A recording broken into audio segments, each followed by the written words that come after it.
guys, we're here at the EB Games booth, and I am here with John. John Warden, Global Senior Design Manager, Transformers. And Rand. Yes. Rand San, I'm a Global Brand Manager for Transformers. You guys made some announcements here at the show, and one in particular that was a pretty large announcement, as it were. Small, but on a large thing. Oh, yeah.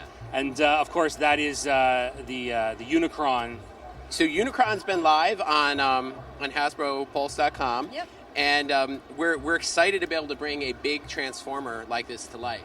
You know, Unicron really was the star of the 1986 movie. He was voiced by the late, great Orson Welles.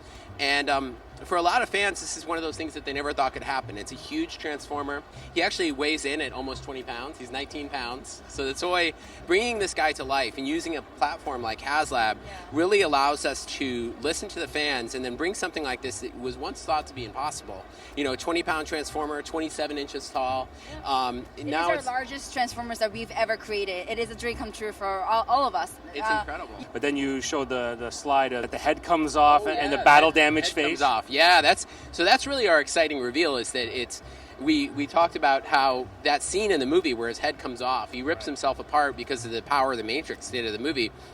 Seeing that head float through space, that's like such an incredible thing. So we're able to bring that to life in toy, and the face mask comes off. I don't know if you saw, but you can see the creepy inner workings of the toy, like his eyeballs. You know, there's a little lever on the back of his head that you can control his eyeballs. Nice. So you can actually see how that works when you take the faceplate off. So yeah, it's really cool. It's all about listening to the fans, and we knew that that's something that they wanted. Yeah. Now, of course, you had some other slides. You know, the Megatron. That like Rand is a big fan of the movies, so it's like Transformers fans come from all different generations. There's Beast Wars fans that grew up with the '90s series.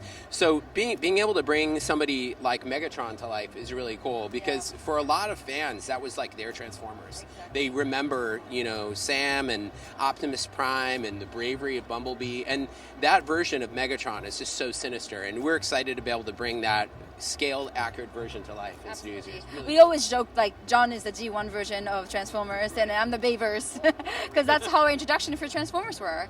One of my personal favorites is Shockwave from the Transformers 3 movie because he comes with these itsy bitsy tiny little characters. If you haven't had a chance to take a picture of them yet, they're incredible. They're like the tiniest little guys ever. Yeah, no, I saw that and you were talking about how they're so small, and I saw one of them over there, and I was like, that is tiny. Oh, it's tiny. Because I think it's even tinier than the original the Micronauts that used to come with G1. Oh my God, yeah, it's like smallest thing ever. It's in scale. It's all about scale, right? Yeah.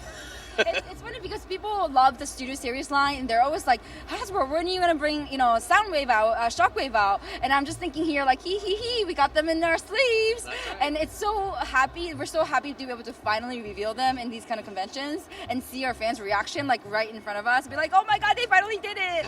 So you'll be surprised how often we look at our fan comments online and see, like, okay, these are the characters that we should invest on because our fans are asking for them, and they're a great, addition to the Studio Series line or War for Cybertron series line. That's how we look into characters. That's awesome because I was always curious about how much you guys may listen to the fans because it's a double-edged sword at times where sometimes it can be a little there's some grumblings, but you'll get great ideas. I mean, the internet, there's some negativity sometimes, but like when fans can rally support and they're positive, even if they're positive criticism, like hey guys, I don't really like the stickers in Power of the Primes or something like that. There's ways to have that criticism, but even just people celebrating, and it's all about being part of a community.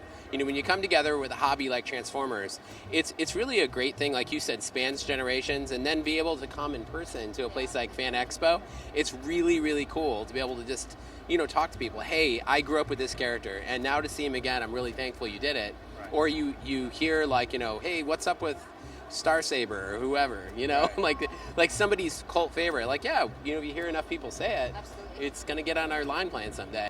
So you have like the Ecto Prime, and like when you're going like you're crossbreeding into Transformers. We knew our fans really wanted to do the Ghostbusters collaborations. We didn't realize how successful, how much you guys wanted it, because like this year we're like, all right, if you want them, let's just test it with Ghostbusters. It happened to be it's our 35th anniversary of Transformers brand, also the 35th anniversary for Ghostbusters when the first movie came out. So we're like, our anniversaries are aligned, and there's a lot of crossover of our fans and their fans. So we're like, let's test it. And it turns out that people love it, and then people love the Ectotron that we created, and the MP10 version of the Ghostbuster item that we're selling at the convention. So I think in the future we're definitely gonna see what our fans wants to do, and as John explained during the panel, it's like, what are some anniversaries that are coming up that is a brand that's relevant for Transformers and for our fans, and see if there's any more match that we can do, because this has been such a successful project that we're also blown away by our fan reactions and how those two products sold out like in days. So we're like, okay, so there has to be something more.